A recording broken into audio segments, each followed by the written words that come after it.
Shalom saudara-saudari yang dikasihi Tuhan. Hari ini kita akan merenungkan satu kenyataan hidup yang tidak bisa dihindari oleh siapapun, yaitu penderitaan. Tidak ada manusia yang hidup tanpa masalah. Tidak ada orang percaya yang kebal terhadap kesulitan. Pertanyaannya bukan apakah kita akan mengalami penderitaan, tetapi bagaimana iman kita ketika penderitaan itu datang. Mari kita berdoa. Tuhan Yesus, terima kasih karena Engkau memberi kesempatan untuk merenungkan firman-Mu. Biarlah Roh Kudus yang akan menerangi firman-Mu, agar hamba-Mu mengerti dengan benar. Dalam nama Tuhan Yesus kami berdoa. Amin. Tema renungan kita, iman yang tetap dalam penderitaan. Banyak orang memiliki iman yang kuat ketika hidup berjalan lancar. Saat doa dijawab, saat usaha berhasil, saat keluarga sehat, saat keuangan cukup, iman terasa mudah. Namun ketika badai datang, ketika doa belum dijawab, ketika sakit menyerang, ketika harapan terasa tertunda, disitulah kualitas iman diuji. Firman Tuhan berkata dalam Ibrani 12:2, marilah kita melakukannya dengan mata yang tertuju kepada Yesus, yang memimpin kita dalam iman dan yang membawa iman kita itu kepada kesempurnaan, yang dengan mengabaikan kehinaan tekun memikul salib ganti sukacita yang disediakan bagi Dia. Ayat ini menunjukkan kepada kita bahwa Yesus sendiri mengalami penderitaan. Ia memikul salib, Ia dihina, Ia ditolak, Ia dikhianati, namun Ia tetap taat. Iman yang berpusat pada Kristus adalah iman yang meneladani ketekunan Kristus. Saudara-saudari, seringkali kita berpikir bahwa penderitaan adalah tanda Tuhan jauh dari kita. Padahal justru dalam penderitaan, Tuhan sedang membentuk kita. Penderitaan bukan bukti bahwa Tuhan meninggalkan kita. Justru seringkali itu adalah proses pendewasaan iman. Yesus tidak menjanjikan hidup tanpa badai, tetapi Ia menjanjikan penyertaan di tengah badai. Ketika Petrus berjalan di atas air, selama matanya tertuju pada Yesus, ia mampu berjalan.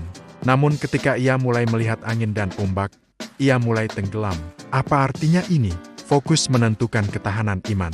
Saat penderitaan datang, kita bisa memilih fokus pada masalah atau tetap memandang kepada Kristus. Iman yang tetap dalam penderitaan bukan berarti tidak menangis, bukan berarti tidak merasa sedih, bukan berarti tidak bergumul, tetapi di tengah air mata, kita tetap percaya bahwa Tuhan baik. Kadang Tuhan tidak langsung mengangkat penderitaan kita, tetapi Ia memberi kekuatan untuk melewatinya. Kadang Tuhan tidak langsung menjawab doa kita, tetapi Ia membentuk karakter kita.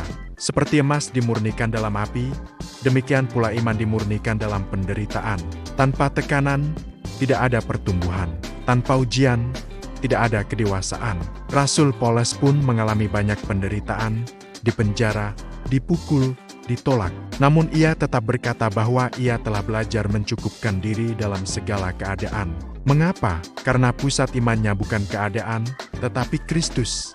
Hari ini mungkin ada di antara kita yang sedang berada dalam masa sulit. Mungkin doa terasa belum dijawab, mungkin hati terasa berat, mungkin masa depan terasa tidak pasti. Firman Tuhan hari ini mengingatkan, jangan lepaskan pandanganmu dari Kristus. Badai tidak menentukan masa depanmu. Kristuslah yang menentukan. Jika iman kita berpusat pada berkat, kita akan kecewa ketika berkat tertunda. Jika iman kita berpusat pada kenyamanan, kita akan goyah ketika ketidaknyamanan datang. Tetapi jika iman kita berpusat pada Kristus, kita akan tetap berdiri.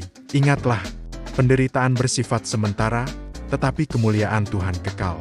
Hari ini mari kita memilih untuk tetap percaya, tetap berdoa. Mari kita berdoa. Tuhan Yesus, kami mengakui bahwa terkadang iman kami goyah ketika penderitaan datang. Ampuni kami jika kami lebih fokus pada masalah daripada kepadamu. Ajar kami untuk tetap memandang kepadamu dalam setiap musim kehidupan. Berikan kami kekuatan untuk bertahan dan hati yang tetap percaya. Jadikan iman kami semakin dewasa melalui setiap proses. Di dalam nama Tuhan Yesus kami berdoa. Amin. Mari kita bersama-sama berdoa seperti yang diajarkan Tuhan Yesus. Bapa kami yang di sorga, dikuduskanlah namamu, datanglah kerajaan-Mu, jadilah kehendak-Mu di bumi seperti di sorga. Berikanlah kami pada hari ini makanan kami yang secukupnya, dan ampunilah kami akan kesalahan kami, seperti kami juga mengampuni orang yang bersalah kepada kami, dan janganlah membawa kami ke dalam pencobaan, tetapi lepaskanlah kami dari yang jahat. Karena Engkaulah yang mempunyai kerajaan dan kuasa dan kemuliaan sampai selama-lamanya. Amin. Terimalah berkat Tuhan. Tuhan memberkati engkau. dan melindungi engkau. Tuhan menyinari engkau dengan wajah-Nya dan memberi engkau kasih karunia.